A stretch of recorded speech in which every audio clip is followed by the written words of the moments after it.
Bonjour et bienvenue sur la chaîne des nouvelles Roblox où nous allons vous présenter 4 nouvelles qui ont fait bousculer le monde de l'actualité. L'été dernier, on est tous d'accord que l'événement qui nous a le plus marqué était les feux de forêt. Plusieurs ont eu lieu et on a remarqué que certaines zones brûlent pour plus longtemps que d'autres. Pour comprendre ce phénomène sans brûler une forêt entière, les scientifiques utilisent en laboratoire différents alcools comme combustible, et ce, parce qu'ils brûlent facilement, leur composition est connue, et ils permettent de comparer précisément la vitesse de combustion selon la nature de la molécule. Pour que la comparaison soit juste, la même quantité, donc 5 grammes, de chaque alcool, soit le méthanol, l'éthanol, l'isopropanol et l'isobutanol, a été brûlé dans les mêmes conditions. La seule chose qui changeait d'un essai à l'autre était donc la nature de la substance.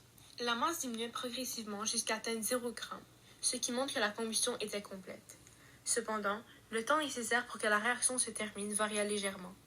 Le méthanol présente le temps le plus court, avec 1 minute 42 secondes, suivi de l'isopropanol, 1 minute 46 secondes, ensuite l'éthanol, 1 minute 47 secondes, et enfin l'isobutanol avec 1 minute 50 secondes. Même si l'écart est relativement petit, on remarque que plus la molécule est grande, plus la combustion est lente. Cette différence s'explique par la structure des molécules. Le méthanol possède une structure plus petite, alors que l'isobutanol en a une plus grande.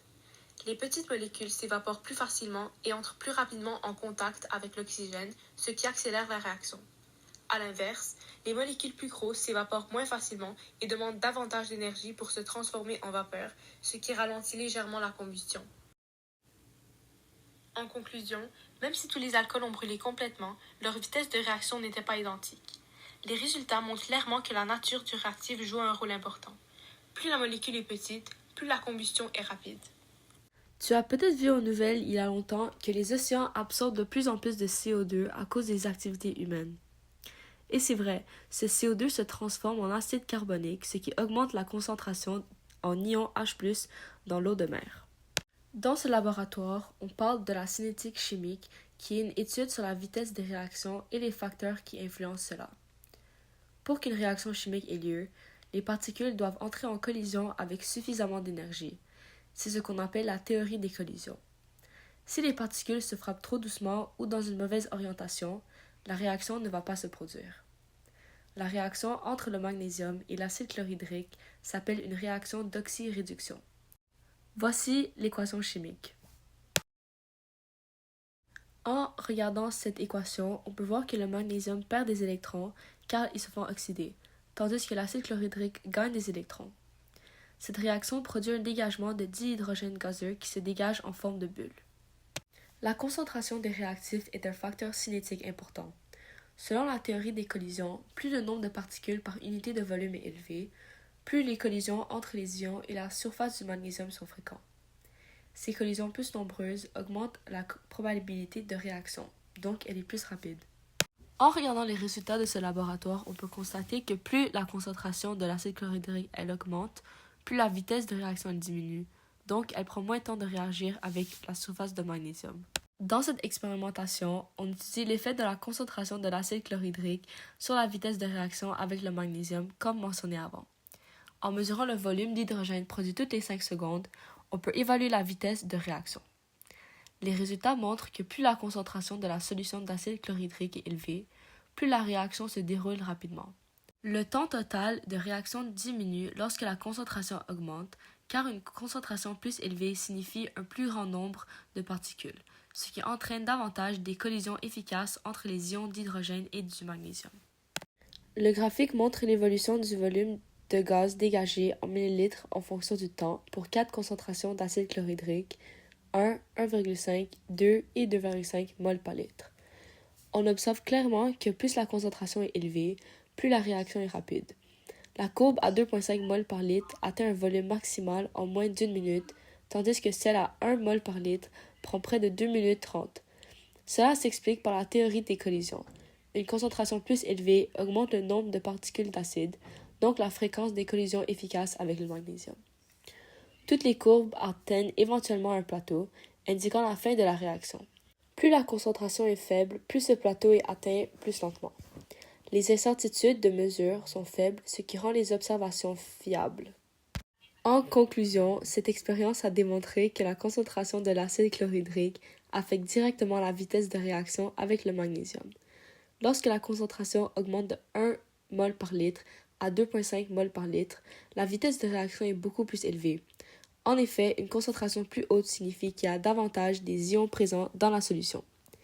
Ainsi, les collisions entre les ions d'hydrogène et la surface du magnésium sont plus fréquentes. Attention, chanteuse pop Taylor Swift a été droguée hier soir dans un bar après qu'un homme mystérieux a échappé une poudre bizarre dans sa boisson. Elle n'a même pas eu le temps de voir la réaction se produire. Vous pensez peut-être que si quelqu'un essaie de vous droguer, ils échapperaient une tablette et celle-ci prendrait beaucoup de temps à se dissoudre. Cependant, ils peuvent simplement augmenter la surface de contact. Il est important de savoir pourquoi la surface de contact d'un réactif fait varier la vitesse de sa réaction. Dans une réaction chimique, les réactifs doivent entrer en collision pour réagir. C'est le fondement de la théorie des collisions efficaces. Cependant, toutes les collisions ne provoquent pas une réaction. Pour qu'une collision soit efficace, elle doit posséder une énergie suffisante et une orientation adéquate afin de permettre la transformation des réactifs en produits. La surface de contact est un facteur qui influence le nombre de collisions possibles. Lorsqu'un solide est fragmenté, sa surface exposée augmente. Cela signifie qu'un plus grand nombre de particules solides sont en contact avec l'autre réactif, ce qui augmente la fréquence des collisions. Ainsi, plus la surface de contact est grande, plus le nombre de collisions efficaces est élevé, ce qui accélère la vitesse de réaction. Dans le cas d'une pilule divisée en plusieurs morceaux, la réaction se produit donc plus rapidement que lorsqu'elle est laissée entière, en raison de l'augmentation de la surface de contact. Nous avons alors demandé à une équipe de scientifiques du Collège Beaubois de vérifier cette théorie. Vous verrez maintenant le résultat défiler sur votre télévision. Dans cette expérience, on voulait vérifier si la surface de contact d'un réactif influence la vitesse de réaction. Pour avoir une comparaison précise, ils ont utilisé 1,50 g d'Alka-Seltzer et 90 ml d'eau à chaque essai. Seule la forme variait pour qu'on ait des surfaces de contact différentes.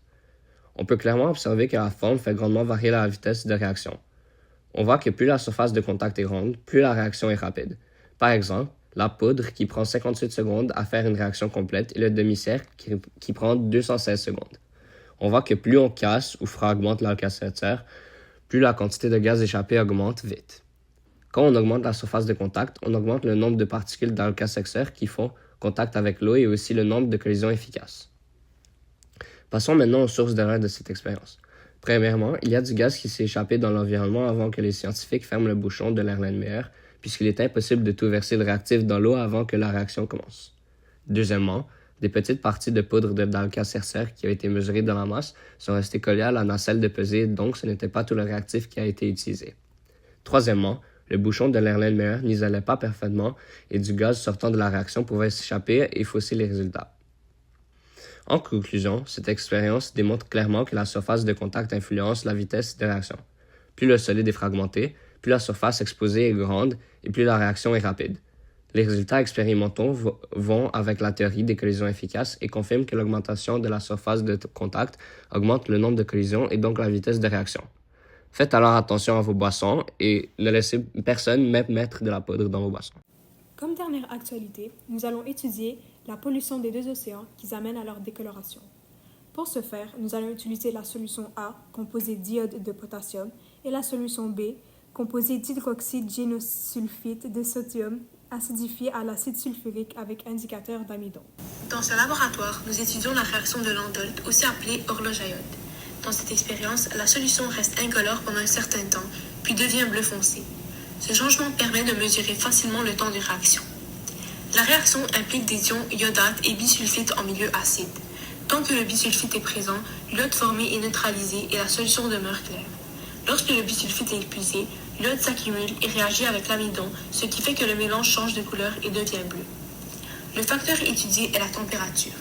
Selon la théorie des collisions, une température plus élevée augmente l'énergie des particules, ce qui rend les collisions plus efficaces et accélère la réaction. Ainsi, plus la température est élevée, plus la coloration apparaît rapidement. Pour pouvoir faire l'expérience, nous avons besoin de 2 béchers de 500 ml, des glaçons, un bécher de 100 ml, une tige de verre, 6 éprouvettes, 2 thermomètres, une plaque chauffante, 2 cylindres radieux de 10 ml, de l'eau distillée, la solution A, la solution B, une pipette pour la solution A, une pipette pour la solution B, une pipette pour l'eau distillée, un Sharpie et un support à éprouvette. Voici le protocole du laboratoire. En premier, il faut préparer un bain de glace dans les béchers de 100 ml pour que la température descende sous 10 degrés Celsius. Ensuite, Préparez un bain-marie sur la plaque chauffante dans un autre bécher de 500 ml pour que la température dépasse 30 degrés. Ensuite, à l'aide d'un Sharpie, identifiez les 8 éprouvettes, 4 d'entre eux avec A et le reste avec B. À l'aide d'un cylindre gradué de 10 ml, mesurez 5 ml de la solution A et la versez dans l'éprouvette A. Bien graissez ce cylindre gradué et mesurez 5 ml d'eau distillée et la versez dans la même éprouvette. À l'aide de l'autre cylindre gradué de 10 ml, mesurez 10 ml de la solution B et la versez dans l'éprouvette B. Placez le thermomètre dans une éprouvette et mettez les deux éprouvettes dans le bain de glace. Lorsque la température est stable, notez-la dans le tableau des résultats. Versez simultanément le contenu des deux éprouvettes dans le bécher de 100 ml et démarrez le chronomètre. Agitez avec la tige de verre et lorsque la réaction se termine, arrêtez le chronomètre et notez dans le tableau des résultats les résultats obtenus et les observations faites. Répétez les étapes suivantes 3 autres fois pour chacune des zones de température requises, donc de 10 à 20 degrés Celsius, 20 à 30 et 30 à 40. Ensuite, nettoyez le poste de travail et rangez le matériel. Ce laboratoire porte sur l'effet de la température sur la vitesse de réaction de l'un de l'autre. Cette vitesse est déterminée en mesurant le temps nécessaire à l'apparition de la couleur bleue indigo, causée par la formation de diodes qui réagit avec l'amidon. En regardant ces résultats, on remarque que lorsque la température de la solution augmente, son temps de réaction diminue. Donc, on peut conclure que la vitesse de réaction est inversement proportionnelle au temps. Ce phénomène est expliqué par la théorie des collisions. Pour qu'une réaction chimique se déroule, les particules doivent entrer en collision avec une énergie suffisante pour dépasser celle de l'énergie d'activation. Lorsque la température augmente, l'énergie cinétique présente dans les particules augmente aussi et les collisions deviennent donc plus fréquentes et plus énergétiques. Par conséquent, bien que la valeur de l'énergie d'activation reste la même, la hausse de température permet à davantage de particules de dépasser son seuil énergétique, ce qui traduit par une augmentation de la vitesse moyenne mesurée expérimentalement. En conclusion, ce laboratoire démontre que la température a une influence directe sur la vitesse de réaction. Plus la température augmente, plus la réaction est rapide, vu que l'énergie cinétique des particules augmente et favorise un plus grand nombre de collisions efficaces.